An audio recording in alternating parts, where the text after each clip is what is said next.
KRS dam ವೀಕ್ಷಣೆ ಆಯಿತು. ಅಧಿಕಾರಿಗಳ ಜೊತೆ ಮಹತ್ವದ ಸಭೆ ಆದ್ಮೇಲೆ ಸುಮಲತಾ ಅವರು ಮಾತಾಡ್ತಾ ಇದ್ದಾರೆ ನೋಡ. ಸೊ ಇಷ್ಟೂನು ನಾವಿಟ್ಕೊಂಡು ಮಾತಾಡಿರೋದು ಅಂದ್ರೆ ನನ್ನ ಇದೆಲ್ಲ ನೋಡಾದ್ಮೇಲೆ ಒಂದು ಭಯ ಎಲ್ರಿಗೂ ಆಗತ್ತೆ ಸಹಜವಾಗಿ. If you are going on hearing all this kind of reports plus ಇಲ್ಲಿ ಬಂದಾಗೆಲ್ಲ ಸ್ಥಳೀಯರ ಒಂದು ಇದಿದೆ. ಅದಕ್ಕಿಂತ ನಿಮ್ಗೆ ಫಸ್ಟ್ ಹ್ಯಾಂಡ್ ಎವಿಡೆನ್ಸ್ ಎಲ್ಲೂ ಸಿಗಲ್ಲ. ನೀವು ಆ ಸುತ್ತ ಹಳ್ಳಿಗಳಿಗೆ ಹೋಗ್ಬೇಕು, ಅಲ್ಲಿ ರೈತರನ್ನ ಕೇಳಬೇಕು, ಅಲ್ಲಿ ವಿಲೇಜರ್ಸ್ಗೆ ಇದರಿಂದ ಏನೇನು ಕಷ್ಟ ಅನುಭವಿಸ್ತಿದ್ದಾರೆ ಅದನ್ನ ನೀವು ಕೇಳಬೇಕು.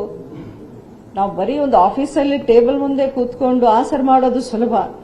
ಅಲ್ಲಿ ಹೋದಾಗ ಜನ ಅದನ್ನ ಯಾವ ರೀತಿ ಎಕ್ಸ್ಪೀರಿಯನ್ಸ್ ಮಾಡ್ತಿದ್ದಾರೆ ಅನ್ನೋದು ಬೇಸಾದ್ರೆ ನಿಜಾಂಶ ಏನು ಅನ್ನೋದು ಗೊತ್ತಾಗುತ್ತೆ ನಮಗೆ. 2015ರಲ್ಲಿ ಒಂದು ರಿಪೋರ್ಟ್ ಬರುತ್ತೆ, ಗಣಿಗಾರಿಕೆಯಿಂದ ಕೆಆರ್ಎಸ್ ಜಲಾಶಯಕ್ಕೆ ಯಾವುದೇ ಧಕ್ಕೆ ಇಲ್ಲ ಅಂತ ಒಂದು ರಿಪೋರ್ಟ್ ಬರುತ್ತೆ.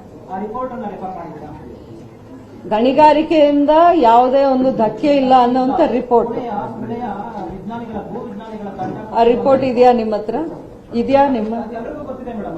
ಗಣಿ ಮಾಲೀಕರು ಮಾಡಿಸಿದಂತ ಒಂದು ರಿಪೋರ್ಟ್, ಆ ರಿಪೋರ್ಟ್ ಅಲ್ಲಿ ಯಾವುದೇ ಧಕ್ಕೆ ಇಲ್ಲ ಅಂತ ಇಂಪ್ಯಾಕ್ಟ್ ಆಗತ್ತೆ ಅನ್ನೋಂಥ ರಿಪೋರ್ಟ್ ನಮ್ಮ ಹತ್ರ ಇದೆ. ಅಂದ್ರೆ ಸುಪ್ರೀಂ ಕೋರ್ಟ್ ಆದೇಶದಂತೆ ಅನ್ನುವಂಥದ್ದು ನೀವು ಅವರು ಕೊಟ್ಟಿರೋ ರಿಪೋರ್ಟ್ ಅಲ್ಲಿ ಕೇಳಿದ್ದೀರಾ. ಅಂದ್ರೆ ಸುಪ್ರೀಂ ಕೋರ್ಟೇ ಕೊಟ್ಟಾದ್ಮೇಲೆ ಅವರು ಇದನ್ನೆಲ್ಲ ರಿಫರೆನ್ಸ್ ತಗೊಂಡಿರ್ತಾರೋ ಅಲ್ವೋ, ದೇ ವುಡ್ ಹ್ಯಾವ್ ರಿಫರ್ಡ್ ಅಂತ ನಾನು ಅನ್ಕೊಂಡಿದ್ದೀನಿ. ಅದಕ್ಕಿಂತ ಹೈಯರ್ ಅಥಾರಿಟಿ ನಮ್ಮಲ್ಲಿ ಇಲ್ಲ. ದ ಸುಪ್ರೀಂ ಕೋರ್ಟ್ ಅವರು ಆ ಕನ್ಕ್ಲೂಷನ್ ರೀಚ್ ಆದಾಗ ಈ ರಿಪೋರ್ಟ್ಸ್ನೆಲ್ಲ ಇಟ್ಕೊಂಡು ಆ ದೃಷ್ಟಿಯಲ್ಲಿ ಇಟ್ಕೊಂಡು ತಾನೇ ಅವ್ರು ಹೇಳಿರ್ತಾರೆ ಇದು ಅಕ್ರಮ ಗಣಿಗಾರಿಕೆ. ಅಂದ್ರೆ I am talking about stone quarrying and blasting which is happening in the vicinity. Madam, trial blast ಅನ್ನೋದೇ ಗಣಿ ಮಾಲೀಕರ ಒಂದು ಪ್ಲಾಂಟ್ ಪ್ರೋಗ್ರಾಮ್ ಅನ್ನು ರೈತರ ಆರೋಪ ಇದೆ. ಈ ವಿಚಾರಕ್ಕೆ ಸಂಬಂಧಪಟ್ಟಂತೆ ಪ್ರಶ್ನೆಗೆ ಪೂರಕವಾಗಿ ಈಗಾಗಲೇ ಯಾವ್ಯಾವ ದಾಖಲೆಗಳಿದೆ ನಿವೃತ್ತ ಅಧಿಕಾರಿಗಳು ಅಥವಾ ಇಂಜಿನಿಯರ್ ಕೊಟ್ಟಿರೋದು ಅದನ್ನ ಸರ್ಕಾರಕ್ಕೆ ಸಬ್ಮಿಟ್ ಮಾಡಿದಿರಾ? ಸಬ್ಮಿಟ್ ಮಾಡಿದ ಸಂಬಂಧ ಸರ್ಕಾರಕ್ಕೆ ಉತ್ತರ ಬಂದಿದೆ. ಯಾಕಂದ್ರೆ ಸರ್ಕಾರನೂ ಕೂಡ ಜವಾಬ್ದಾರಿ ಆಗತ್ತೆ. ನೀವು ಒಬ್ಬ ಸಂಸದೆಯಾಗಿ ನೀವು ನಿಮ್ಮ ಹತ್ರ ದಾಖಲೆ ಇದೆ ಅಂತ ಹೇಳಿದಾಗ ಸರ್ಕಾರದ ಪ್ರತಿಕ್ರಿಯೆ ಮಾಡಿದ್ದೀನಿ. I have given it to the concern minister. ನಾನು ಅಲ್ಲಲ್ಲ, ಇವತ್ತೂ ಮುರುಗೇಶ್ ನಿರಾಣಿ ಅವರು ಕಳಿಸಿರೋ ಒಂದು ಲೆಟರ್ ಇದೆ, ಅದನ್ನ ನಾನು ನಿಮ್ಗೆ ಫಾರ್ವರ್ಡ್ ಮಾಡ್ತೀನಿ. ನಿಮಗಿರೋ ದಾಖಲಾತಿಗಳು ನೀವು ಸರ್ಕಾರಕ್ಕಿಲ್ವಾ ಅಥವಾ ರಾಜ್ಯ ಕೇಂದ್ರ ಸರ್ಕಾರಗಳಿಗೆ ನಿಮ್ಮ ಹತ್ರ ಇರೋ ಟೆಕ್ನಿಕಲ್ ದಾಖಲಾತಿಗಳು ಸರ್ಕಾರಗಳ ಹತ್ರ ಇಲ್ವಾ? ಸರ್ಕಾರಗಳು ಯಾಕೆ ತುಟಿ ಬಿಡ್ತಾ ಇಲ್ಲ? ಸ್ವತಃ ಮುಖ್ಯಮಂತ್ರಿಗಳು ಕೂಡ ಈ ಬಿರುಕದ ಬಗ್ಗೆ ಯಾಕೆ ಮೌನ ವಹಿಸಿದ್ದಾರೆ? ಅದು ನೀವು ಅವರನ್ನು ಕೇಳಬೇಕಾಗಿರೋ ಪ್ರಶ್ನೆ. ನಿಮ್ಮ ಹೇಳಿಕೆ ಬರೀ ಹೇಳಿಕೆಯಾಗಿಯೇ ಉಳಿದಿದೆ. ನೀವೊಂದು ಟೆಕ್ನಿಕಲ್ ಡಾಕ್ಯುಮೆಂಟ್ ಅನ್ನು ಬಿಡುಗಡೆ ಮಾಡಿದ್ರೆ ಸರ್ಕಾರ ಒಂದು ಗಂಭೀರವಾಗಿ ಪರಿಗಣಿಸುತ್ತೆ. ಅಲ್ಲ, ಟೆಕ್ನಿಕಲ್ ಡಾಕ್ಯುಮೆಂಟ್ ಕೊಡೋ ಒಂದು ಕಾಂಪಿಟೆಂಟ್ ಅಥಾರಿಟಿ ಏಜೆನ್ಸಿ ನಾನಲ್ಲ.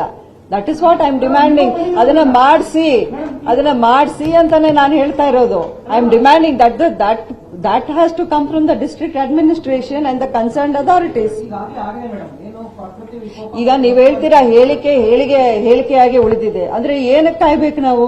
ಏನಾದ್ರೂ ಅಪಾಯ ಆಗಿ ಡ್ಯಾಮ್ಗೆ ಏನಾದ್ರೂ ಡ್ಯಾಮೇಜ್ ಆಗೋವರೆಗೂ ನಾವು ಕಾಯೋಣವಾ?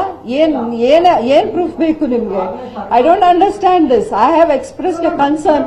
ಅದು ಇಲ್ಲ, ಇವು ಗಣಿಗಾರಿಕೆಯಿಂದ ಏನು ಆಗಲ್ಲ ಅನ್ನೋದು ನೀವು ಕೊಡೋದಾದ್ರೆ fine, I will accept it. ಇಲ್ಲ, ಅದರಿಂದ ಇಂಪ್ಯಾಕ್ಟ್ ಆಗತ್ತೆ ಅನ್ನೋದಾದ್ರೆ ಅದಕ್ಕೆ ತಕ್ಕಂತೆ ಸ್ಟೆಪ್ಸ್ ತಗೋಬೇಕು ನೀವು. ಸಂಸದರಿಗೆ ವೇದಿಕೆ ಪಾರ್ಲಿಮೆಂಟ್ ನಾವು ಸಂಸದೀಯ ವ್ಯವಸ್ಥೆ ಒಳಗಡೆ ಮುಂಗಾರು ಅಧಿವೇಶನ ಬರ್ತಾ ಇದೆ. ನೀವು ಅದರಲ್ಲಿ ಈ ವಿಚಾರವನ್ನ ಪ್ರಬಲವಾಗಿ ಪ್ರಸ್ತಾಪ ಮಾಡಿ ನಿಮ್ಮ ಗಮನದಲ್ಲಿ ಇದೆಯೋ ಇಲ್ವೋ ಗೊತ್ತಿಲ್ಲ. 2019 ಮೊದಲನೇ ಅಧಿವೇಶನದಲ್ಲಿ ಡ್ಯಾಮ್ ಸೇಫ್ಟಿ ಬಿಲ್ ಅನ್ನೋದನ್ನ ಜಲಶಕ್ತಿ ಮಿನಿಸ್ಟರ್ ಅವರು ಇಂಟ್ರೊಡ್ಯೂಸ್ ಮಾಡಿ ಅದು ಪಾಸ್ ಆಗುತ್ತೆ. ಆ ಒಂದು ಡಿಬೇಟ್ ಅಲ್ಲಿ ಪಾರ್ಟಿಸಿಪೇಟ್ ಮಾಡಿದಾಗ ನಾನು ಈ ಪ್ರಸ್ತಾಪವನ್ನ ಇವತ್ತಲ್ಲ ಇಟ್ಟಿದ್ದು. ನಾನು ಇದನ್ನ ಪೊಲಿಟಿಕಲ್ ಆಗಿ ಏನೋ ಒಂದು ಕ್ರಿಯೇಟ್ ಮಾಡೋಕೆ ಮಾಡಿದ್ದಲ್ಲ. ನೀವು easily you can retrieve that video ಎಲ್ಲಿ ಬೇಕಾದ್ರೂ. ಅದರಲ್ಲಿ ನಾನು ಪ್ರಸ್ತಾಪಿಸಿದ್ದು ಡ್ಯಾಮ್ KRS ಡ್ಯಾಮು ಅದಕ್ಕೆ 100 ವರ್ಷ ಆಗ್ತಾ ಬಂದಿದೆ, ಸ್ಟ್ರಕ್ಚರಲ್ ವೇರ್ ಅಂಡ್ ಟೇರ್ ಇದೆ. ಅಲ್ಲಿ ನಡೀತಾ ಇರೋ ಈ ಬ್ಲಾಸ್ಟಿಂಗ್ ಇಂದ ಒಂದು ಕ್ರ್ಯಾಕ್ಸ್ ಅನ್ನೋ ರಿಪೋರ್ಟ್ಗಳು ಸಿಗ್ತಾ ಇದೆ ನಮಗೆ. ಸೊ ಖಂಡಿತ ಈ ಇಲ್ಲೀಗಲ್ ಬ್ಲಾಸ್ಟಿಂಗ್ ಏನ್ ನಡೀತಿದೆ ಆ ಒಂದು ವಿಷಯವನ್ನ ನೀವು ಡ್ಯಾಮ್ ಸೇಫ್ಟಿ ಬಿಲ್ ಅಲ್ಲಿ ಇನ್ಕ್ಲೂಡ್ ಮಾಡಿ ಅನ್ನುವಂತ ಮಾತನ್ನ 2019 ಅಧಿವೇಶನದಲ್ಲಿ ನಾನು ಮಾತಾಡಿದ್ದೀನಿ. ಮೇಡಮ್, ಟ್ರಯಲ್ ಬ್ಲಾಸ್ಟ್ ಅನ್ನೋದೇ ಒಂದು ಪ್ಲಾಂಟ್ ಪ್ರೋಗ್ರಾಮ್. ಹಾಗಾಗಿ ಇಲ್ಲಿವರೆಗೂ ಸರ್ಕಾರ ಏನು ಕ್ರಮ ತಗೊಂಡಿಲ್ಲ? ನಿಮ್ಮ ಫೇಸ್ಬುಕ್ ಖಾತೆಯಲ್ಲಿ ನೀವು ಹೋಗಿದ್ದು ಲೈವ್ ಹೋಗ್ತು, ಅದು ತಪ್ಪಾಗ ಮೇಡಮ್. ವಿಡಿಯೋ ಮಾಡೋದಕ್ಕೆ ಅವಕಾಶ ಇಲ್ಲ. ಬೆಲ್ಲೆಲ್ಲಿ ಅಲ್ಲಿ ಡ್ಯಾಮ್ ಒಳಗಡೆ ಎಲ್ಲ ನೀವು ಹೋಗಿರಲ್ಲ, ಡ್ಯಾಮ್ ಹತ್ರ ಎಲ್ಲ ವಿಡಿಯೋ ಮಾಡೋಕೆ ಅವಕಾಶ ಇಲ್ಲ. ನಿಮ್ಮ ಫೇಸ್ಬುಕ್ ಖಾತೆಯಲ್ಲಿ ಲೈವ್ ಹೋಗ್ತು. ಡ್ಯಾಮ್ ಸುರಕ್ಷತೆಯಿಂದ ಲೈವ್ ಹೋಗೋದು ತಪ್ಪಲ್ಲ, ಯಾಕಂದ್ರೆ ಮಾಧ್ಯಮಗಳನ್ನ ನೀವು ಬೇಡ ಅಂತ ಹೊರಗುಡ್ತೀರಾ. ಆದ್ರೆ ನಿಮ್ಮ ಫೇಸ್ಬುಕ್ ಲೈವ್ ನಲ್ಲಿ ನೀವೇನಕ್ಕೆ ಆ ಸುರಕ್ಷತೆ ದೃಷ್ಟಿಯಿಂದ ಏನಕ್ಕೆ ಅದನ್ನ ಲೈವ್ ಹೋದ್ರಿ ಅನ್ನೋದು ಸುರಕ್ಷತೆ ದೃಷ್ಟಿ ಏನು ಡ್ಯಾಮ್ ನ ಕವರ್ ಮಾಡಿದ್ರೆ ನಾವು ಮಾತಾಡಿದ್ದನ್ನ ಕವರ್ ಮಾಡಿರ್ಬೋದು, ನಾನು ನೋಡಿಲ್ಲ ಅದನ್ನ ಅದನ್ನ ಮಾಧ್ಯಮದಲ್ಲಿ ಅವಕಾಶ ಕೊಡ್ಬೋದಾಗಿಲ್ಲ. ನೋಡಿ, ಮಾಧ್ಯಮಗಳಲ್ಲಿ ಅವಕಾಶ ಮಾಡ್ಕೊಡ್ಬೇಕು ಅಂತ ನಾನೇ ಕೇಳಿದ್ದು, ಬಟ್ ಅವ್ರು ಬಿಟ್ಟಿಲ್ಲ. ನಾನೇನ್ ಮಾಡಕ್, ಮೊನ್ನೆ ಅಷ್ಟೇ ನೀವು ಹೋಗಿ ಬಂದ್ರಲ್ಲ ಎಲ್ಲ ಕಡೆ, ಅವಾಗ ಹೆಂಗ್ ಬಿಟ್ರು? ಅಲ್ಲಲ್ಲ, ಮೊನ್ನೆ ನೀವು ಹೋಗಿರ್ಲಿಲ್ವಾ ಅಲ್ಲಿ? ಟಿವಿಲ್ ನೋಡಿದ್ವಲ್ಲ ನಾವು. ಹೋಗಿದ್ರ? ಯಾರು ಹೋಗಿದ್ರು? ಕೆಲವರು ಹೋಗಿದ್ರು, ಹಾ, ಅವಾಗ ಹೆಂಗ್ ಪರ್ಮಿಷನ್ ಸಿಕ್ತು? ಗೊತ್ತಾಗ್ಲಿಲ್ಲ. ಇವತ್ತು ನೀವ್ ಕೇಳ್ಬೇಕು ಮತ್ತೆ ಅವ್ರನ್ನ ಪ್ರಶ್ನೆ. ನಾವು ಹೋಗಿಲ್ಲ, ನಾವೆಲ್ಲ ಹೊರಗಡೆ ಇಲ್ಲ, ನೀವ್ ಹೋಗಿದ್ರಲ್ಲಿ ಹೋಗಿದ್ರು, ಪ್ರಶ್ನವ್ರು ಹೋಗಿದ್ರು ಅಲ್ಲಿ, ಮಾಧ್ಯಮಗಳಲ್ಲೇ ಬಂತು. ಮೇಡಮ್, ಈಗ ನಿಮ್ಮ ಹೇಳಿಕೆ ವಿಚಾರ ಸಂಬಂಧಪಟ್ಟಂತೆ ನಿಮ್ಮ ಹೇಳಿಕೆಗಳನ್ನು ತಿರುಚಲಾಗ್ತದೆ, ಕೆಲವು ಉದ್ದೇಶಪೂರ್ವಕ ತಿರುಚ್ತಾ ಇದ್ದಾರೆ ಅಂತ ಬೆಳಗ್ಗೆ ಮಾತಾಡ್ತಾರೆ. ಯಾರು ತಿರುಚ್ತಾ ಇದ್ದಾರೆ ನಾವು ಏನಂತ? ಅಲ್ಲ, ಬಿಗಿನಿಂಗ್ ಇಂದ ನೀವು ಒಂದು ವಿಷಯವನ್ನ ನೀವು ಗಮನಿಸ್ತಿರೋ ಇಲ್ವೋ? ಬಿಗಿನಿಂಗ್ ಇಂದ ನನ್ನ ಮಾತುಗಳನ್ನ ಯಾರು ತಿರುಚಿ ಹೇಳ್ತಾ ಇದ್ದಾರೆ? ಯಾರು ಅಲ್ಲಲ್ಲ, ದಾರಿ ಅಲ್ಲಲ್ಲ, ನಿಮ್ಮ ಮಾಧ್ಯಮಗಳಿಗೆ ತಾನೇ ಅವ್ರು ಹೇಳ್ತಾ ಇದ್ದಾರೆ. ದಾರಿ ತಪ್ಪಿಸುವಂತ ಕೆಲಸವನ್ನು ಯಾರು ಮಾಡ್ತಿದ್ದಾರೆ? ಪರ್ಸನಲ್ ವಿಷಯ. ನಾನು ಒಂದು ಪಬ್ಲಿಕ್ ಇಂಟ್ರೆಸ್ಟ್ ಆಗಿ ನಮ್ಮ KRS ಬಗ್ಗೆ ಒಂದು ಕನ್ಸರ್ನ್ ನಾನು ವ್ಯಕ್ತಪಡಿಸಬೇಕಾದ್ರೆ ಅದನ್ನ ಪರ್ಸನಲ್ ಆಗಿ ಟರ್ನ್ ಮಾಡಿ ರಾಜಕೀಯವಾಗಿ ಅದನ್ನ ತಿರುಚಿ ಯಾರು ಮಾತಾಡ್ತಿದ್ದು ಇಷ್ಟು ದಿನಾನು? ನನ್ನ ಮಾತಿಗೆ ಬೇರೆ ಬೇರೆ ಬೇರೆ ಬೇರೆ ಟ್ವಿಸ್ಟ್ಗಳು ಅವತ್ತಿಂದಾನು ನಡೀತಾ ಇದೆ. ಅಂದ್ರೆ ಏನನ್ನ ನೀವು ಕವರ್ ಅಪ್ ಮಾಡೋಕೆ ಇಷ್ಟೊಂದು ಪ್ರಯತ್ನ ಪಡ್ತಿದ್ದೀರಾ? Why do you want to deviate from this topic? ಇದು ನಾನು ಕೇಳ್ತಾ ಇದ್ದೀನಿ. ಅಲ್ಲ, ಯಾರು ಅಂತ ಹೇಳ್ಬಿಡಿ ನೇರವಾಗಿ. Fighting record name it. ಅಲ್ಲ, ನೇಮ್ ಇಟ್ ಏನಿದೆ? You are showing it on the TV every day. ನೀವು ಪ್ರಸ್ತಾಪ ಮಾಡ್ತಿರಲ್ಲ. ಅಲ್ಲಲ್ಲ, ಇದು ನನ್ಗೆ ಆಶ್ಚರ್ಯವಾಗ್ತಿದೆ. ನೀವೇ ನೇಮ್ ಮಾಡಿದೀರಾ, ನೀವೇ ಬೈಟ್ಸ್ ತಗೊಳ್ತೀರಾ. ಒಬ್ಬೊಬ್ಬರ ಹೆಸರನ್ನ ನಾನೇ ಕೇಳಿ ಹಾಗಾದ್ರೆ ನೀವು ಬಿರುಕು ಬಿಟ್ಟಿದೆ ಅಂತ ಹೇಳಿಲ್ವಾ ಮೇಡಮ್? ಬಿರುಕು ಬಿಟ್ಟಿದೆ ಅಂತಾನೆ ನಾನು ಹೇಳ್ತಾ ಇದ್ದೀನಿ. ಯಾವತ್ತೇನು ಹೇಳ್ತಾ, ನಾನು ಅದನ್ನೇ ಪದೇ ಪದೇ ಹೇಳ್ತಾ ಇದ್ದೀನಿ. ಬಿರುಕು ಬಿಟ್ಟಿದ್ದಕ್ಕೆ ಅವ್ರು ಗ್ರೌಟಿಂಗ್ ಕೆಲಸವನ್ನ ಮಾಡಿದ್ದು. ಇನ್ ಮುಂದೆ ಆ ರೀತಿ ಅಪಾಯ ಆಗಬಾರದು ಅಂದ್ರೆ ನಾವು ಇಲ್ಲಿ ಕಾಪಾಡ್ಕೋಬೇಕು. Save KRS, stop illegal mining ಅನ್ನೋ ಹ್ಯಾಶ್ಟ್ಯಾಗ್ ನ ನಾನು ಕಂಟಿನ್ಯೂ ಮಾಡ್ಕೊಂಡು ಹೋಗ್ತೀನಿ, ಇದು ನಿಲ್ಲೋವರೆಗೂ. ರೈತರ ಕನ್ಸರ್ನ್ ಏನಿದೆ ಅದು ಸುಳ್ಳಂತೀರಾ? ಅಲ್ಲ, ನೀವು ರೈತರ ಮಾತನ್ನ ಕೇಳ್ತೀರಾ, ಒಂದಷ್ಟು ರಾಜಕಾರಣ ಮಾತಿಗೆ ಬೆಲೆ ಕೊಡ್ತೀರಾ? ಜನ ನೋಡ್ತಾ ಇದಾರಲ್ವಾ, ಅಲ್ಲಿ ಇರೋ ಜನಕ್ಕೆ ಒಂದು ಬೆಲೆ ಇಲ್ವಾ? ಮೇಡಮ್, ಗ್ರೌಟಿಂಗ್ ವರ್ಕ್ ಪ್ರತಿ ವರ್ಷ ನಮ್ಮ KRS ಡ್ಯಾಮ್ಗೆ ಬೆಲೆ ಇಲ್ವಾ? ಅದನ್ನೇ ನಾನು ಹೇಳಿದ್ದು. ನಾವು ದೇವಸ್ಥಾನ ಕಟ್ಟಿ ಪೂಜಿಸಬೇಕು. ವಿಶ್ವೇಶ್ವರಯ್ಯ ಅವ್ರನ್ನಾಗ್ಲಿ ನಮ್ಮ ಮಹಾರಾಜರನ್ನಾಗ್ಲಿ ಅವ್ರು ಮಾಡಿರೋ ತ್ಯಾಗಕ್ಕೆ, ಅವರ ದೂರಾಲೋಚನೆಗೆ. ನಮಗೆ ಇಲ್ಲಿ ಬಿಟ್ಟಿದ್ದು ಬರೀ ದುರಾಲೋಚನೆ ಎಲ್ಲೂ ಇಲ್ಲ. ಈಗ ಯಾವುದೇ ಒಂದು ವಿಷಯವನ್ನ ನಾವು ಒಂದು ಮಾನ್ಯುಮೆಂಟ್ಸ್ ನ ಕಾಪಾಡ್ಕೊಳ್ಳೋ ಅಂತ ಕೆಲಸ, ಒಂದು ಕಾಳಜಿ ಯಾರಲ್ಲೂ ಇಲ್ಲ. ನಟೋರಿಯಸ್ ಅಂತ ಕರೀತಾರೆ, ರಾಷ್ಟ್ರದ್ರೋಹ ಮಾಡ್ತಾ ಇದ್ದಾರೆ ಅಂತ ಕರೀತಾರೆ. ಅದು ಇಲ್ಲೇ ರೆಪ್ರೆಸೆಂಟ್ ಮಾಡ್ತಾ ಇರ್ತಕ್ಕಂಥ ಶಾಸಕರಿಗೆ ಕೊಟ್ಟಿರ್ತಕ್ಕಂಥ ಒಂದು ಹೇಳಿಕೆ. ಅದ್ರ ಬಗ್ಗೆ ಏನು ರಿಯಾಕ್ಟ್? ಇದು ಹಾಸ್ಯಾಸ್ಪದ. ಇದಕ್ಕೆ ನನ್ನ ರಿಯಾಕ್ಷನ್ ಇಲ್ಲ. ಅದು ನನ್ನ ಇದೇ ಟಾಪಿಕ್ ನ ಡಿವಿಯೇಟ್ ಮಾಡುವಂತ ಕೆಲಸ ಅವರು ಮಾಡ್ತಿದ್ದಾರೆ. ಅಣೆಕಟ್ಟನ್ನು ವೀಕ್ಷಿಸಿದ್ರೆ ಈಗ ನಿಮ್ಮ ಆತಂಕ ದೂರ ಆಗಿದೆ, ಮತ್ತೆ ಆತಂಕ ಇದೆ. ನನ್ನ ಕನ್ಸರ್ನ್ ಹಾಗೆ ಇದೆ. ಯಾಕೆಂದ್ರೆ ಅವರ ಆನ್ಸರ್ಸ್ ಅಲ್ಲಿ ನನಗೆ ಸ್ಪಷ್ಟನೆ ಸಿಗ್ತಾ ಇಲ್ಲ. ಸ್ಪಷ್ಟವಾಗಿ ಹೇಳ್ತಾ ಇಲ್ಲ. ಒಂದಷ್ಟು ಹೇಳ್ತಿದ್ದಾರೆ, ಒಂದಷ್ಟು ಇಲ್ಲ ಆಗ್ಬೋದು, ನಮಗ್ ಗೊತ್ತಿಲ್ಲ. ಇಲ್ಲಿ ಸ್ಟೆಬಿಲಿಟಿ ಇದು ಮಾತ್ರ ನಾವು ಇಲ್ಲಿಗಲ್ ಮೈನಿಂಗ್ ಇಂದ ಇದಾಗಿದೆಯಾ, ಯಾವ ಕಾರಣದಿಂದ ಟ್ರೆಮರ್ ಆಗಿದೆ, ಯಾವ ಕಾರಣದಿಂದ ಕಂಪನ 11 ಬಾರ್ ಆಗಿದೆ, ರೆಕಾರ್ಡ್ ಆಗಿದೆ, ಇದಕ್ಕೆ ಯಾವುದಕ್ಕೆ ನನಗೆ ಒಂದು ಸ್ಪಷ್ಟವಾದ ಉತ್ತರ ಸಿಗಲಿಲ್ಲ. ಜಲಾಶಯ ನಿರ್ವಹಣೆ ಕಾಮಗಾರಿಯನ್ನ ಪ್ರತಿ ವರ್ಷ ಮಾಡ್ತಾರೆ. ಅದಕ್ಕೆ ಒಂದಷ್ಟು ಹಣ ಬಿಡುಗಡೆ ಆಗುತ್ತೆ. ಆ ಪರ್ಟಿಕ್ಯುಲರ್ 76 ಕೋಟಿ ಮೇಲೆ ಪ್ರೆಸ್ ಮಾಡಿ ಕೇಳ್ತಿರಲ್ಲ, ಅದ್ರಲ್ಲಿ ಏನಿದೆ? ಆ 76 ಕೋಟಿಯಲ್ಲಿ ಏನಾಗಿದೆ ಅನ್ನೋ ನಿಮ್ಗೆ ಅನುಮಾನ ಇದೆ? ಅಂದ್ರೆ ಈ ಬಿರುಕುಗಳೇನಿರುತ್ತೆ ಅದನ್ನ ಫಿಲ್ಲಿಂಗ್ ಮಾಡುವಂತ ಕೆಲಸಗಳು ಮಾಡ್ತಾರೆ. ಅದು ಗ್ರೌಟಿಂಗ್ ಅಂತ ಅವ್ರು ಏನ್ ಹೇಳ್ತಿದ್ದಾರೆ, ಅವ್ರು ಯೂಸ್ ಮಾಡಿರೋ ವರ್ಡ್ ವಾಯ್ಡ್ ಅಂತಾರೆ, ಕ್ಯಾವಿಟಿ ಅಂತಾರೆ, ಒಂದಷ್ಟು ಏರ್ ಬಬಲ್ಸ್ ಅಂತ ಹೇಳ್ತಿದ್ದಾರೆ. ಅದಕ್ಕೆ ನಮಗೆ ಕ್ಲಾರಿಟಿ ಸಿಗಬೇಕು. ಬಿಕಾಸ್ ಅದನ್ನ ಆ ಕೆಲಸವನ್ನ ಮಾಡಿರೋ ಕಾಂಟ್ರಾಕ್ಟಿಂಗ್ ಏಜೆನ್ಸೀಸ್ ಇರುತ್ತೆ, ಸಂಬಂಧಪಟ್ಟ ಇಂಜಿನಿಯರ್ಗಳು ಇರ್ತಾರೆ, ಅವರಿಂದ ನಮ್ಗೆ ಇನ್ನಷ್ಟು ಮಾಹಿತಿ ಸಿಗಬಹುದು.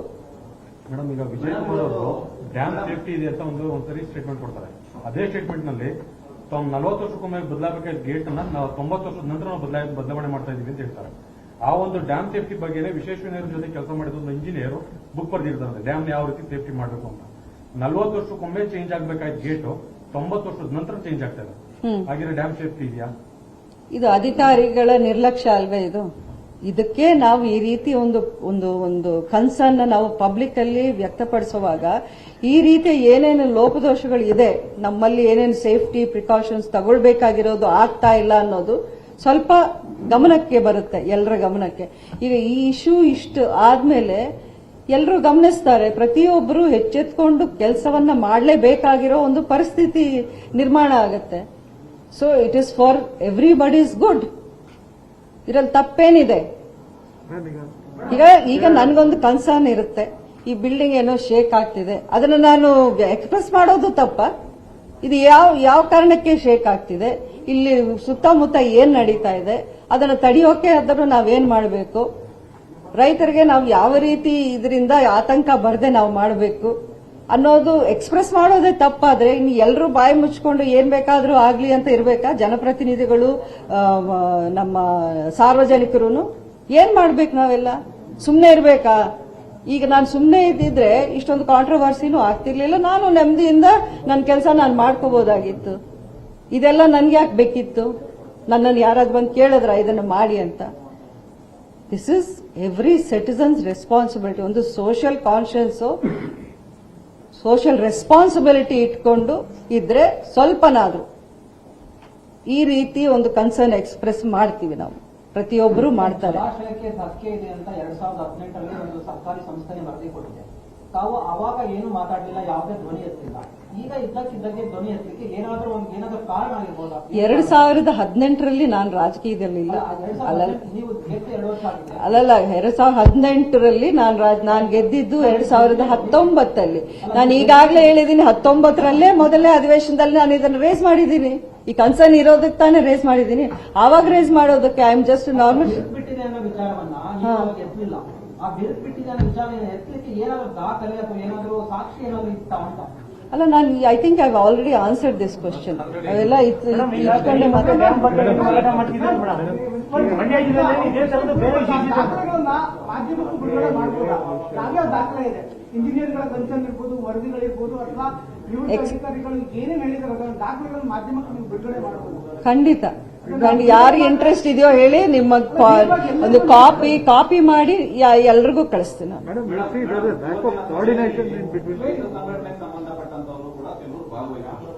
ಏನೇನು ಇವತ್ತಿನ ಸಭೆಯಲ್ಲಿ ರೈತ ಸಂಘಟನೆಗಳು ಕೂಡ ಭಾಗವಹಿಸಿದ್ರು. ಅವರು 20 ವರ್ಷದಿಂದ ಹೋರಾಟ ಮಾಡ್ಕೊಂಡು ಬರ್ತಿದ್ದೀವಿ, ಸರ್ಕಾರಗಳು ನಮ್ಮ ಬೇಡಿಕೆ ಸೊಪ್ಪಾಗಲಿಲ್ಲ, ನಾವು ಪ್ರೊಟೆಸ್ಟ್ ಮಾಡಿದಾಗ ಬಂದಿದ್ರು ಬಿಡ್ತಿದ್ರು ಅನ್ನೋ ಮಾತನ್ನ ಹೇಳಿದ್ರು. ಅಂದ್ರೆ ಈಗ ನೀವು ಬಂದಾಗ ಈ ವಿಷಯ ರೈತ ಆಗಿದೆ. 20 ವರ್ಷಗಳಿಂದ ಅಂದ್ರೆ ಸರ್ಕಾರದ ಫೇಲ್ಯೂರ್ ಅಂತೀರಾ? ಸುಮಲತಾ ಅವರೇ ಬರ್ಬೇಕಾಯ್ತಾ ಈ ವಿಚಾರ? ಸುಮಲತಾ ಅವರೇ ಬರ್ಬೇಕಾ? ಏನೋ ನಾನೇ ಇದನ್ನ ಎಲ್ಲ ಏನೋ ಸಾಧಿಸ್ಬಿಡ್ತೀನಿ ಅಂತ ನಾನು ಹೇಳ್ತಾ ಇಲ್ಲ. ಬಟ್ ವಾಯ್ಸ್ ರೇಸ್ ಅಂತೂ ಮಾಡಿದ್ದೀನಿ, ಮಾಡ್ತೀನಿ.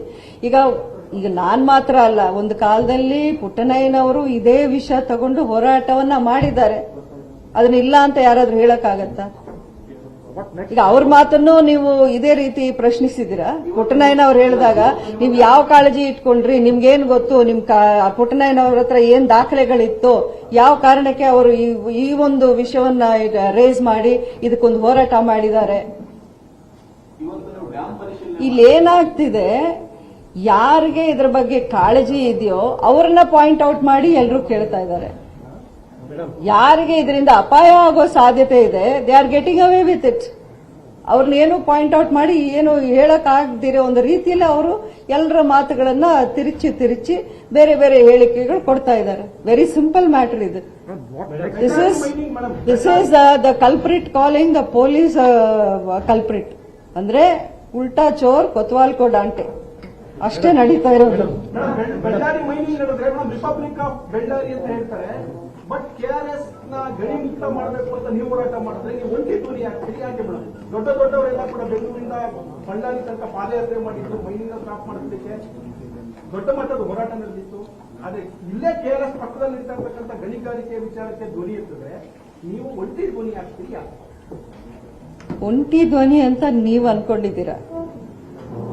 ಎಲ್ಲ ಜನ ಯಾರಿಗೆ ಇದರ ಬಗ್ಗೆ ಒಂದು ಕಾಳಜಿ ಇದೆ, ನಿಜವಾಗ್ಲೂ ಒಂದು ಮೋರಲ್ ಕಾನ್ಶಿಯನ್ಸ್ ಅನ್ನೋದಿದೆ, ಒಂದು ಸೋಷಿಯಲ್ ರೆಸ್ಪಾನ್ಸಿಬಿಲಿಟಿ ಅನ್ನೋದಿದೆ, ಅವರೆಲ್ಲರೂ ನನ್ನ ಜೊತೆಲಿದ್ದಾರೆ. ಅದು ಸೈಲೆಂಟ್ ವಾಯ್ಸ್ ಇವತ್ತು ಅನ್ಸ್ಬೋದು, ಬರೋ ದಿನಗಳಲ್ಲಿ ನಿಮ್ಗೆ ಗೊತ್ತಾಗುತ್ತೆ ಈ ಹೋರಾಟ ಒಂದು ಮೂವ್ಮೆಂಟ್ ಆಗುತ್ತೆ ಅನ್ನೋದು ನೀವೇ ನೋಡ್ತೀರಾ.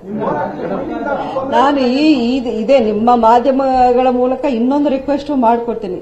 ನಮ್ಮಲ್ಲಿ ಎಷ್ಟೋ ಜನ ಈ ರೀತಿಯ ಒಂದು ಸೋಷಿಯಲ್ ಆಕ್ಟಿವಿಸ್ಟ್ ಇದ್ದಾರೆ, ಈ ತರದೊಂದು ಕಾಸಸ್ ತಗೊಂಡು ಹೋರಾಟ ಮಾಡಿರೋರು ಎಷ್ಟೋ ಜನ ಇದ್ದಾರೆ, ಈಗಲೂ ಇದ್ದಾರೆ. ಆಮೇಲೆ ಲೀಗಲ್ ಫ್ರೆಟರ್ನಿಟಿ ಅವರು ಇದ್ದಾರೆ.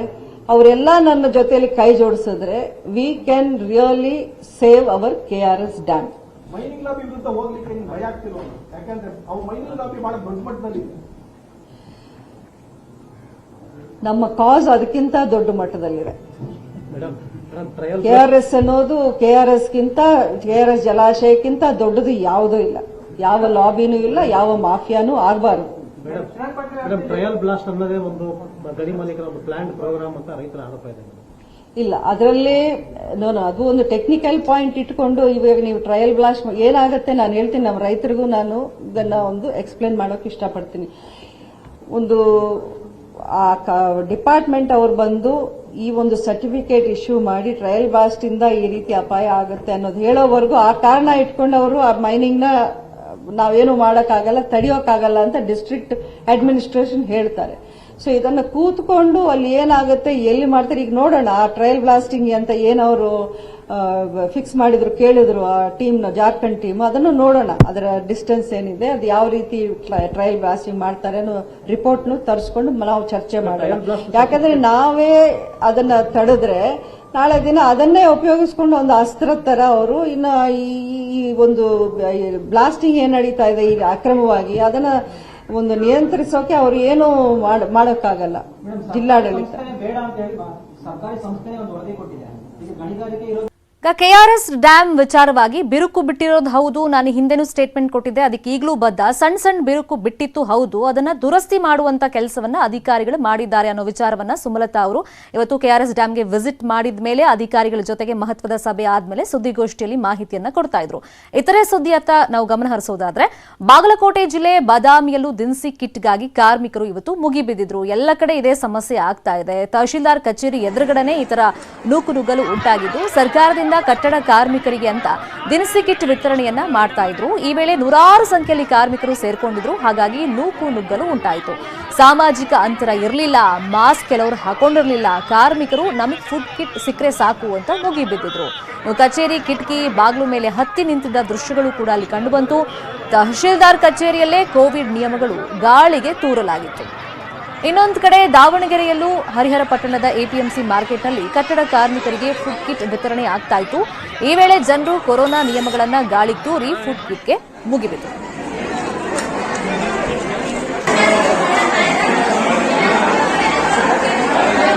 ಪೊಲೀಸರು ನಾಳೆ ಬಂದ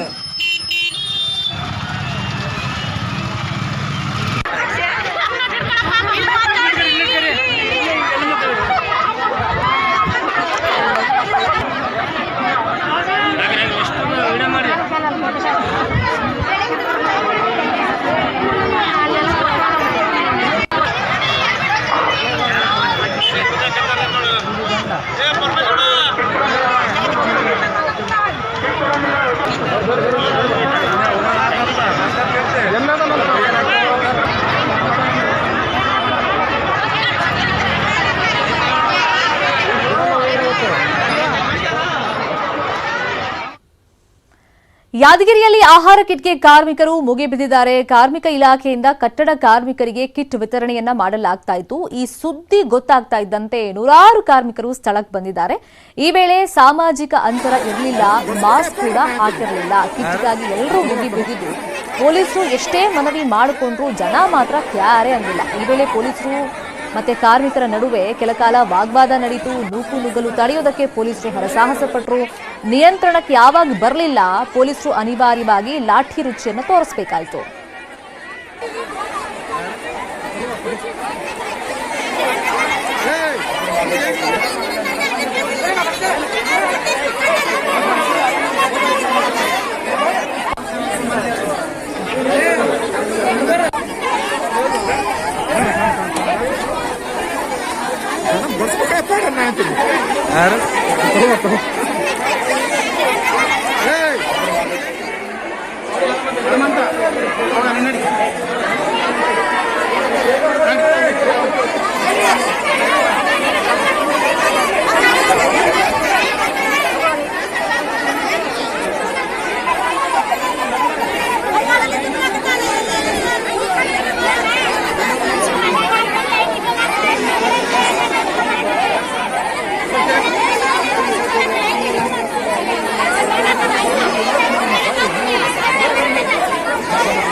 ಈಗ ತೋರಿಸಿರೋದು ನಾವು ಯಾದಗಿರಿಯ ದೃಶ್ಯ. ಫುಡ್ ಕಿಟ್ಗೆ ಅಲ್ಲಿ ಜನ ಬಂದಿದ್ದಾರೆ, ನೂರಾರು ಸಂಖ್ಯೆಯಲ್ಲಿ ತಮಗೆ ವಿತರಣೆ ಆಗುತ್ತೆ ಅಂತ ಹೇಳ್ಬಿಟ್ಟು ಕಟ್ಟಡ ಕಾರ್ಮಿಕರಿಗೆ ವಿತರಣೆ ಮಾಡ್ತಾರೆ ಅಂತ ಗೊತ್ತಾದ ತಕ್ಷಣ ಈ ತರ ಬಂದಿದ್ದಾರೆ. ಬಟ್ ಕೊರೋನಾ ರೂಲ್ಸ್ ಅಲ್ಲಿ ಮಂಗಮಯ ಆಗ್ಬಿಟ್ಟಿದೆ.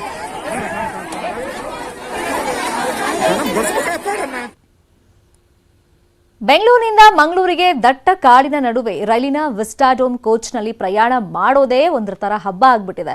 ಹಗಲಿನಲ್ಲಿ ಪ್ರಕೃತಿಯ ರಮಣೀಯ ದೃಶ್ಯಗಳನ್ನ ವೀಕ್ಷಣೆ ಮಾಡೋದಕ್ಕೆ ಅನುಕೂಲವುಳ್ಳ ವಿಸ್ಟಾಡೋಮ್ ಕೋಚ್ನಲ್ಲಿ ಪ್ರಯಾಣ ಮಾಡೋಕೆ ಜನ ಇದೀಗ ಮುಗಿ ಬೀಳ್ತಾ ಇದ್ದಾರೆ. ಸಕಲೇಶ್ಪುರದಿಂದ ಸುಬ್ರಹ್ಮಣ್ಯದವರೆಗೆ ಹಾದು ಹೋಗುವಂತ 55 ಕಿಲೋಮೀಟರ್ ರೈಲು ಮಾರ್ಗದ ಸೌಂದರ್ಯವನ್ನ ಸವಿಬಹುದಾಗುತ್ತೆ. ಪಶ್ಚಿಮ ಘಟ್ಟಗಳ ಮೂಲಕ ಸಂಚರಿಸಲಿರುವಂತ ರೈಲಿನಲ್ಲಿ ಕುಳಿತು ಪ್ರಕೃತಿಯ ದೃಶ್ಯಾವಳಿಗಳನ್ನ ಜನ ಸೆರೆ ಹಿಡಿತಾ ಇದ್ದಾರೆ. ರೈಲಿನಲ್ಲಿ 2 ವಿಸ್ಟಾಡೋಮ್ ಬೋಗಿಗಳಿದ್ದು ಪ್ರತಿ ಬೋಗಿಯಲ್ಲಿ 44 ಜನ ಕುತ್ಕೊಳ್ಳೋದಕ್ಕೆ ಅವಕಾಶ ಇರುತ್ತೆ. ಇನ್ನು ಕೋಚ್ನಲ್ಲಿ ಸಿಸಿಟಿವಿ ಕಣ್ಗಾವಲಿದೆ, ಅಗ್ನಿಶಾಮಕ ಸುರಕ್ಷತಾ ವ್ಯವಸ್ಥೆ ಇದೆ. ಸಂಪೂರ್ಣ ಹವಾ ನಿಯಂತ್ರಿತವಾಗಿರುವಂತಹ ವಿಸ್ಟಾಡೋಮ್ ಕೋಚ್ನಲ್ಲಿ ಫ್ರಿಡ್ಜ್ ಹಾಗೂ ಓವನ್ ಕೂಡ ಇದೆ.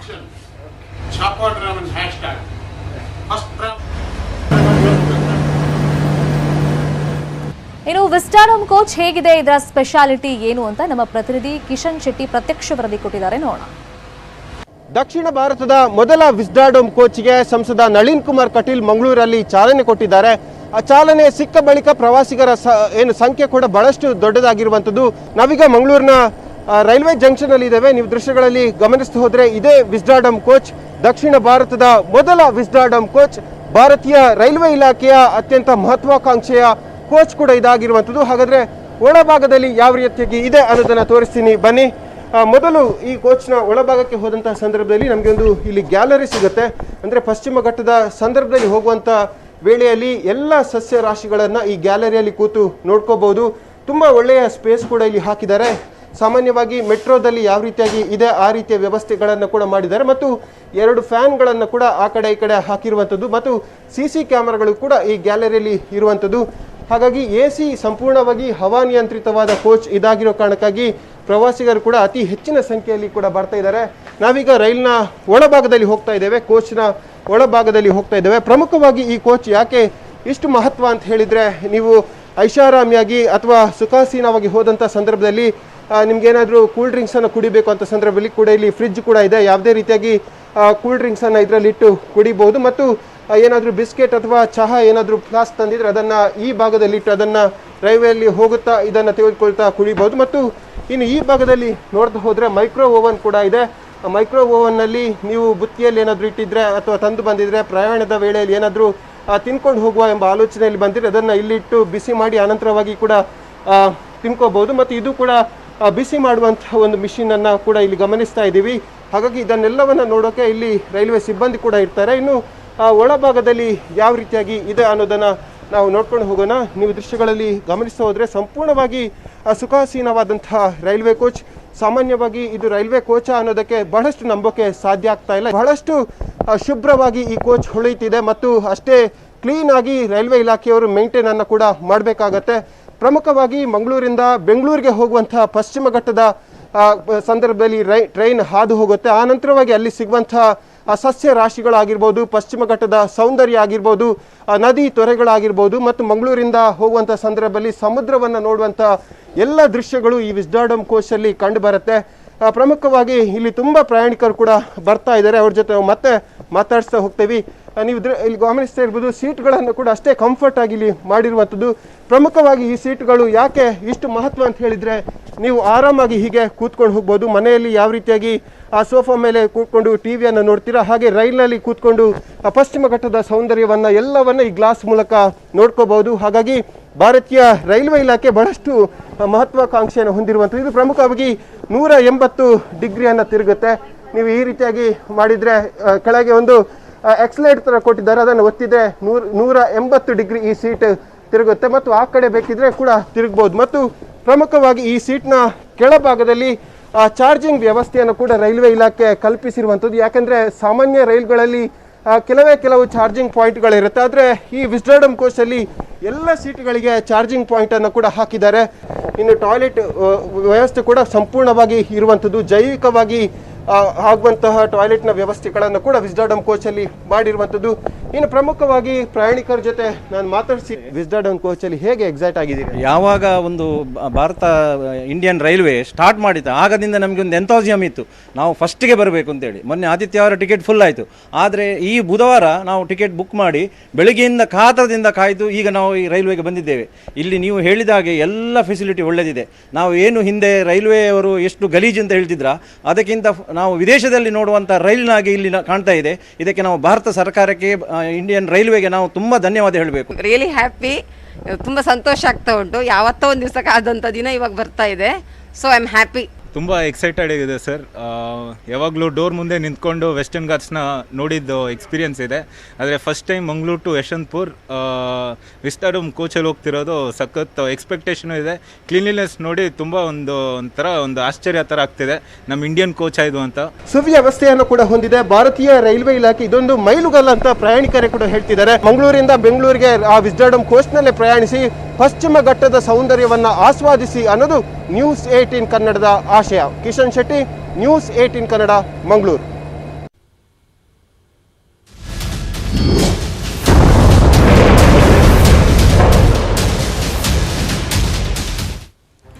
ರಾಜ್ಯಾದ್ಯಂತ 4 ದಿನ ಭಾರೀ ಮಳೆ ಆಗತ್ತೆ. ಜುಲೈ 18ರವರೆಗೆ ಭಾರೀ ಮಳೆಯ ಮುನ್ಸೂಚನೆ ಇದೀಗ ಹವಾಮಾನ ಇಲಾಖೆ ಕೊಟ್ಟಿರೋದು.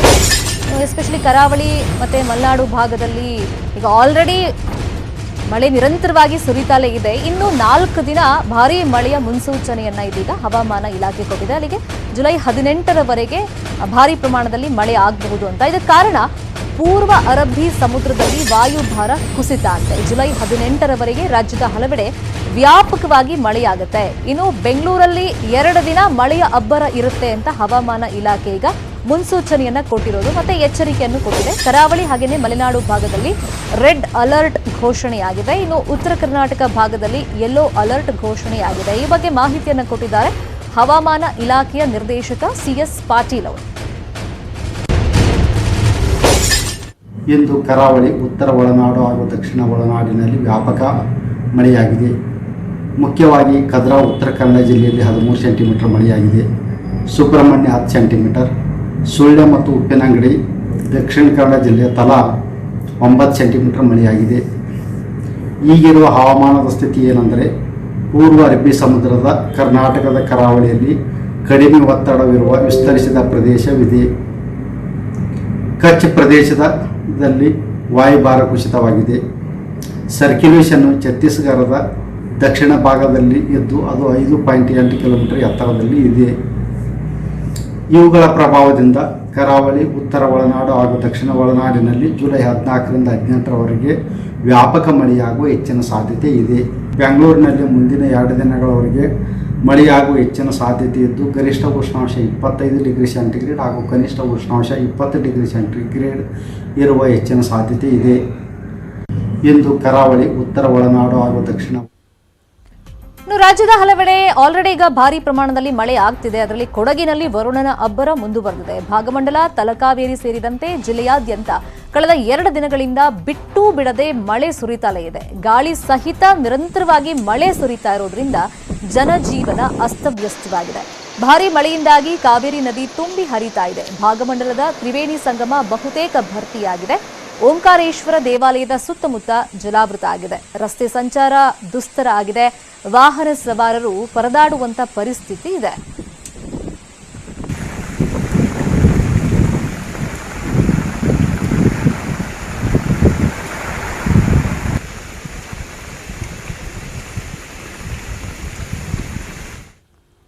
ಇನ್ನು ದಕ್ಷಿಣ ಕನ್ನಡ ಜಿಲ್ಲೆಯಲ್ಲಿ ಸುರಿತಾ ಇರುವಂತಹ ಧಾರಾಕಾರ ಮಳೆಗೆ ಮನೆ ಗೋಡೆ ಕುಸಿದು ಬಿದ್ದಿದೆ. ಪುತ್ತೂರು ಕಜೆ ದೇವಿನಗರದಲ್ಲಿ ಸಂತೋಷ್ ಕುಲಾಲ್ ಅನ್ನೋರ ಮನೆ ಗೋಡೆ ಕುಸಿದು ಬಿದ್ದಿದ್ದು ಮನೆಯ ಕೆಳಭಾಗದಲ್ಲಿರುವಂತಹ ಇನ್ನೊಂದು ಮನೆಗೂ ಅಪಾಯ ಎದುರಾಗಿದೆ.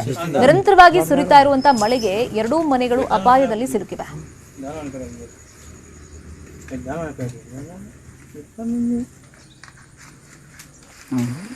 ಎಷ್ಟೊತ್ತಿಗೆ ಇದು ನಿನ್ನೆ ರಾತ್ರಿ ಹೊತ್ತು ಬಿದ್ದದ್ದು. ಎಷ್ಟೋ 4 ಗಂಟೆ ಅಂದಾಜಾಗ್ಬೋದು. ಸೈಡಿಂದ ನಮ್ಮೆಲ್ಲ ಮನೆಗೆ ಕಳೆದ 1.5 ವರ್ಷದಿಂದ ಅರ್ಧದಲ್ಲಿ ಬಾಕಿ ಉಂಟು. ಅದು ಮಳೆ ಬರುವ ಸಂದರ್ಭದಲ್ಲಿ ಇಲ್ಲಿ ನಮಗೆ ರಾತ್ರಿ ನಿದ್ದೆ ಇಲ್ಲ, ಫುಲ್ಲು ಮನೆಗೆ ಡ್ಯಾಮೇಜೇ ಆಗಿದೆ. ಇದರ ಬಗ್ಗೆ ನಾವು ಶಾಸಕರಿಗೆ ಕೂಡ ಹೇಳ್ತೇವೆ. ಈಗ ಇದು ಅಪಾಯದ ಅಂಚಿನಲ್ಲಿದೆ ಈ ಮನೆ. ಇನ್ನೂ ಕೂಡ ಒಂದು 2 ದಿವಸ ಮಳೆ ಜೋರು ಬಂದರೆ ತುಂಬ ಪರಿಸ್ಥಿತಿ. ಇನ್ನು ಹಾಸನ ಜಿಲ್ಲೆಯಲ್ಲೂ ವಿವಿಧೆಡೆ ವರುಣ ಅಬ್ಬರಿಸ್ತಾ ಇದ್ದಾನೆ. ಅರಕಲಗೂಡು, ಚನ್ನರಾಯಪಟ್ಟಣ, ಆಲೂರು, ಬೇಲೂರು, ಸಕಲೇಶಪುರದಲ್ಲಿ ಎಡೆಬಿಡದೆ ಮಳೆ ಸುರಿತಾಲೇ ಇದೆ. ಮಳೆಯಿಂದ ಹೇಮಾವತಿ ನದಿ ನೀರಿನ ಒಳಹರಿವು ಹೆಚ್ಚಳವಾಗಿದೆ. ಇನ್ನು ಸಕಲೇಶಪುರ ತಾಲೂಕಿನ ಬಿಸಿಲೆ ಸಮೀಪ ರಸ್ತೆಗೆ ಬೃಹತ್ ಮರವೊಂದು ಉರುಳಿ ಬಿದ್ದಿದ್ದು ಬಿಸಿಲೆ ಸುಬ್ರಹ್ಮಣ್ಯ ನಡುವೆ ರಸ್ತೆ ಸಂಚಾರ ಬಂದ್ ಆಗಿದೆ. ಫಾರೆಸ್ಟ್ನವರಿಗೆ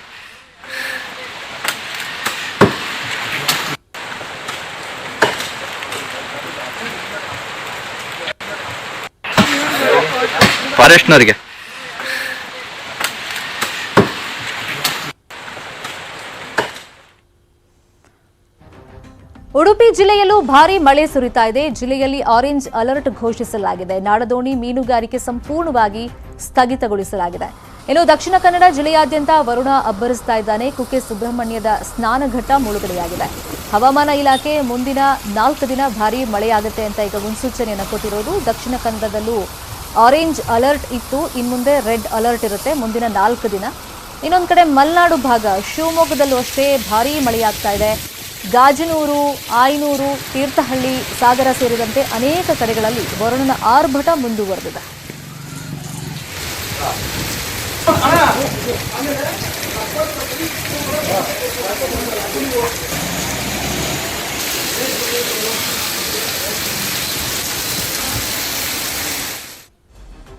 ದಕ್ಷಿಣ ಕನ್ನಡ ಜಿಲ್ಲೆಯಲ್ಲೂ ಮಳೆ ಮುಂದುವರೆದಿದೆ. ಜಿಲ್ಲೆಯಾದ್ಯಂತ ಎಡೆಬಿಡದೆ ಸುರಿತಾ ಇರುವಂತಹ ಭಾರೀ ಮಳೆಗೆ ಜನಜೀವನ ಅಸ್ತವ್ಯಸ್ತವಾಗಿದೆ. ಕಳೆದ 2 ದಿನಗಳಿಂದ ನಿರಂತರವಾಗಿ ಮಳೆ ಸುರಿತಾಲೇ ಇದೆ. ನೇತ್ರಾವತಿ, ಕುಮಾರಧಾರ ನದಿ ನೀರಿನ ಹರಿವು ಹೆಚ್ಚಳವಾಗಿದೆ. ಇನ್ನು ನದಿ, ಸಮುದ್ರ ತೀರಗಳಲ್ಲಿ ಜನರು ಮನೆಯಿಂದ ಹೊರಗಡೆ ಹೋಗದಂತೆ ಜಿಲ್ಲಾಡಳಿತ ಮನವಿಯನ್ನ ಮಾಡಿಕೊಂಡಿದೆ. ಇನ್ನು ರಾಯಚೂರು ಜಿಲ್ಲೆಯಾದ್ಯಂತ ಕಳೆದ 2 ದಿನಗಳಿಂದ ಮಳೆಯಾಗ್ತಾ ಇದೆ. ಮೋಡ ಕವಿದಂತ ವಾತಾವರಣ ನಿರ್ಮಾಣವಾಗಿದೆ. ಇನ್ನೊಂದು ಕಡೆ ಕಲಬುರಗಿಯ ಗಂಡೋರಿ ಜಲಾಶಯದಿಂದ 200 ಕ್ಯೂಸೆಕ್ ನೀರನ್ನು ಹೊರಬಿಡಲಾಗಿದೆ.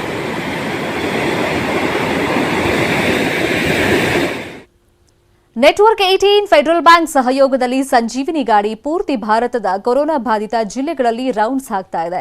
ಕೋವಿಡ್ ಲಸಿಕೆ ಬಗ್ಗೆ ಜನರಲ್ಲಿ ಜಾಗೃತಿಯನ್ನ ಮೂಡಿಸ್ತಾ ಇದೆ. ಹಾಗಾದ್ರೆ ಇವತ್ತು ನಮ್ಮ ಸಂಜೀವಿನಿ ಗಾಡಿ ಎಲ್ಲೆಲ್ಲಿ ಸಂಚಾರ ಮಾಡಿದೆ, ಎಷ್ಟು ಜನರನ್ನ ರೀಚ್ ಆಗಿದೆ ಅನ್ನೋದರ ಬಗ್ಗೆ ನಿಮಗೆ ಮಾಹಿತಿಯನ್ನು ಕೊಡೋದಾದ್ರೆ,